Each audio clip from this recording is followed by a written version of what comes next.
sua raiz atitudes e valores que realmente eram denunciados pela Igreja. A ganância, por exemplo. A ganância, enfim, o primado do lucro, o lucro fácil, uma vida artificial, uma vida falsa, viver numa duplicidade de vida, digamos assim, uma vida que não corresponde à realidade, uma espécie de virtualidade de vida. A Igreja já há muito tempo que vinha apontando para isso, mas agora a Igreja pode aproveitar esta crise também neste sentido. Primeiro, porque as pessoas podem descobrir na Igreja um interlocutor privilegiado também para as suas necessidades económicas. A Igreja tem uma vasta experiência no campo da caridade, da assistência, da promoção da caridade. E os problemas que se vão colocar e estão a colocar hoje já não se resolvem também só com a caridade organizada. Vão precisar muito da caridade interpessoal, da caridade familiar, da caridade de ajuda de proximidade. E a Igreja tem muitas redes de proximidade já montadas e tem alguma experiência nisso. E, portanto, a Igreja pode, neste contexto de crise, constituir para as pessoas também uma rede de apoio, uma rede de abrigo, um porto de abrigo para as pessoas. E, por outro lado, eu diria isto, que a crise vai obrigar as pessoas a repensar os seus valores e o seu estilo de vida. Nós vamos ter de aprender a ser felizes de outra forma. Com menos. Aprender a ser felizes como estamos agora aqui, desfrutando, estando sentado numa cadeira, desfrutando uma brisa, e esta brisa pode não ser no Algarve, pode não ser no estrangeiro, pode ser à porta de minha casa ou bem perto de minha casa. Nós vamos ter que descobrir que para sermos felizes não precisamos de tantas coisas e, portanto, esta conversão a uma vida sóbria vai também facilitar a assunção de valores espirituais, porque nós estamos a viver uma vida num materialismo tal que mina e contamina a vida espiritual das pessoas. E isso é muito, eu costumo dizer que o capitalismo, nesse aspecto, é muito mais nocivo ao cristianismo do que foi o comunismo ou o marxismo. Porque o capitalismo criou uma estrutura de vida e criou nas pessoas um conjunto de desejos enganadores, de falsas promessas, de falsos infinitos, que as pessoas se iludiram por algum tempo e vão ter de cair na realidade e de perceber e de se converter. Ao fim e ao cabo, terão de se converter. A mim contaram-me que há dias aqui a SONAI promoveu um encontro de formação para economistas da SONAI. Estou a fazer eco de um testemunho pessoal que recebi de uma pessoa que participou nesse encontro. E acho que estava um economista afamado da Universidade de Glasgow que respondeu a uma pergunta que lhe fizeram, e a pergunta era: qual é o grande investimento que as pessoas precisam de fazer perante este cenário de crise que parece estar para durar? E ele disse que o grande investimento era um investimento espiritual. E disse isso e depois explicou, segundo o testemunho que recebi da pessoa, no sentido das pessoas perceberem que se não tiverem estrutura interior, se não tiverem vida interior, se não tiverem qualidade de vida espiritual, elas não vão ter força anímica nem capacidade de conversão e de se situarem nesta nova realidade com os limites que ela nos impõe. A atual situação de crise, nos termos exatos em que o Sr. Padre Amaro Gonçalo acaba de a colocar, traz também uma questão que, não sendo nova, ainda recentemente esteve aí na berra, que é a abertura do sacerdócio às mulheres. O que é que o Sr. Padre pensa sobre isso? Ora bem, há dias o Patriarca pronunciou-se sobre isso e teve de quase vir dar o dito por não dito, porque ele tem a responsabilidade de ser uma figura da Igreja e não pode propriamente expressar tanto o que pensa, mas aquilo que a Igreja pensa. A minha posição, eu respondi a isso numa entrevista que os meninos da catequese me fizeram. Em primeiro lugar, de facto, nós podemos dizer que este ministério do padre não é uma invenção da Igreja, quer dizer, a Igreja não foi que o criou, que o inventou. De certa maneira, a Igreja recebeu de Cristo esta missão configurada no ministério apostólico, que foi confiada a 12 homens.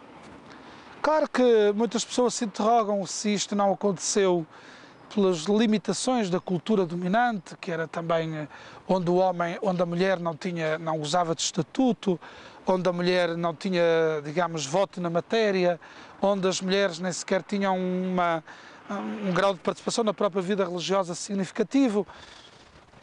É difícil de responder esta pergunta, se esta vontade de Cristo é uma vontade isolada desta influência ou não. E se a própria configuração da Escritura padece desta influência cultural que poderia ser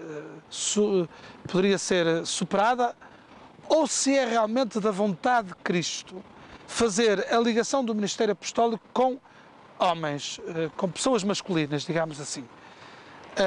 Há quem diga que pode ser que sim, até porque a configuração do padre Cristo, sacerdote e pastor, do ponto de vista antropológico, é mais fácil de se perceber no homem do que na mulher. Outros dizem que não, porque o batismo é que nos dá a verdadeira configuração a Cristo, e o batismo, como diz São Paulo, na fé cristã não há homem, nem mulher, não há escravo, nem livre, etc. E outros também dizem, bem, mas também influência cultural, como Jesus foi tão livre e tão soberano em relação aos costumes da época, contrariou tantos costumes. Portanto, se ele não contrariou esse costume é porque ele não quis. E temos de aceitar isso como vontade de Cristo. Bom, a questão do ponto de vista da discussão teológica, naturalmente que estará em aberto. E há quem diga que do ponto de vista teológico, enfim, isso não teria assim não seria uma questão tão fechada. A doutrina da Igreja e os pronunciamentos do magistério da Igreja recentes não vão muito nesse sentido, vão no sentido de dizer, não senhor, isto é uma questão encerrada e portanto isto é da vontade de Cristo, foi assim que ele quis, ele podia ter feito de outro modo e não quis, e portanto nós não dispomos deste ministério a nosso prazer, ordenar mulheres não é promover a mulher pode ser promovida de outras formas dentro da Igreja, e portanto vamos deixar estar como está. Enfim, são leituras possíveis. Eu não me atrevo a pensar o que seja a Igreja daqui a 20, 40, 50 anos. Quem sabe essa será uma possibilidade, não sei. Penso que será difícil, porque há um peso também daquilo que se chama a tradição no melhor sentido. Não é a tradição como costume, mas é a tradição como transmissão, isto é, na corrente da experiência vital da Igreja, nunca o ministério sacerdotal foi confiado às mulheres. Isto é um sinal indicativo e limitativo ou pode ser interrompido e inovado? Enfim, são questões que eu próprio não sei responder. Eu queria pegar neste opúsculo, Sim. Precisamente, que é intitulado Carta do Pároco Padre Amaro Gonçalo aos meninos e meninas da catequese em resposta às suas perguntas. Este é um exemplo de outros que mostram a ligação do Padre Amaro Gonçalo à comunicação. Porquê a edição deste pequeno opúsculo, por exemplo? Exatamente, porque a nossa palavra tem que ser expansiva, tem que ser para fora de portas. Isto chegou à casa das crianças, chega à casa dos pais, chega a outros sítios. Até já chegou à Rádio Renascença, já foi objeto também de uma entrevista na Rádio Renascença por causa dessa iniciativa, e a ideia de que realmente passar a palavra para outros espaços onde ela, pela forma tradicional, não chega. Isso foi uma entrevista que as crianças me fizeram, por escrito, depois eu respondi-lhes oralmente, mas senti-me na necessidade, até para ser preciso e conciso, de lhes responder de uma maneira breve e simples, e fiz esse esforço, e depois entendemos aqui numa equipa paroquial de vocações que era pena que esse texto, que inicialmente era apenas um texto fotocopiado, não pudesse ser mais partilhado e comunicado de uma forma mais ordenada, esteticamente mais organizada, etc. E assim foi. É realmente um esforço de comunicação. Uma última questão para esta entrevista da Senhora da Hora de TV online, que já agora não sabe, mas parte das suas, mas quer saber, parte das suas ideias no que diz respeito à comunicação e à televisão e ao digital, digamos assim, estão na origem deste canal de comunicação para a Senhora da Hora. Mas uma última questão, o que é que faz falta à Senhora da Hora? Olha, venho muito ao encontro da pergunta e a resposta. Havia um teólogo que dizia que uma boa pergunta traz já uma boa resposta. De facto, eu sinto que na comunidade civil e religiosa da Senhora da Hora precisava de ter um órgão de informação que pusesse as pessoas em rede e em comunhão. Nós não temos.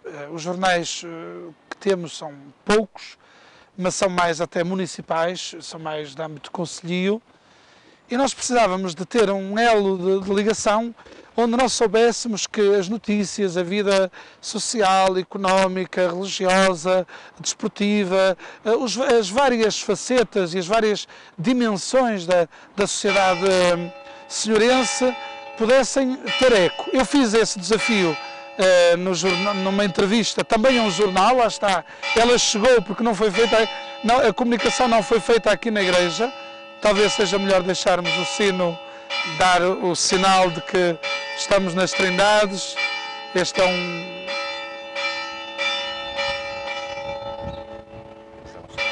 É um som interessante para a nossa entrevista. É um som ecológico. Há pessoas que cismam um bocado com o sino, mas o sino tem um som ecológico. Ora bem, mas retomando então a nossa questão e a nossa resposta. Eu fiz esse desafio precisamente numa entrevista dada a um jornal de Matosinhos. Pelos vistos, pelo que percebi, algumas pessoas ouviram e aproveitaram a ideia e estão a materializá-la, nomeadamente nesta realização de uma televisão digital, online, para a Senhora da Hora. Eu só tenho a felicitar, sinto-me feliz porque a ideia, digamos assim, a paternidade da ideia partiu da Igreja, partiu de mim em concreto, e estou disposto também a colaborar para que essa ideia tenha uma realização próspera, eficaz e positiva e rentável também.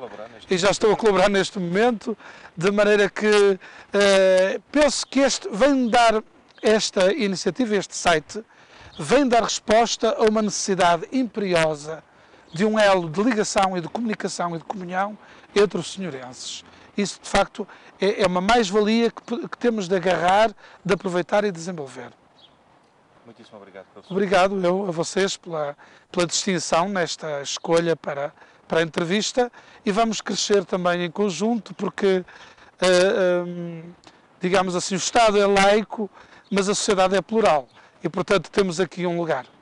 Obrigado. Muito obrigado.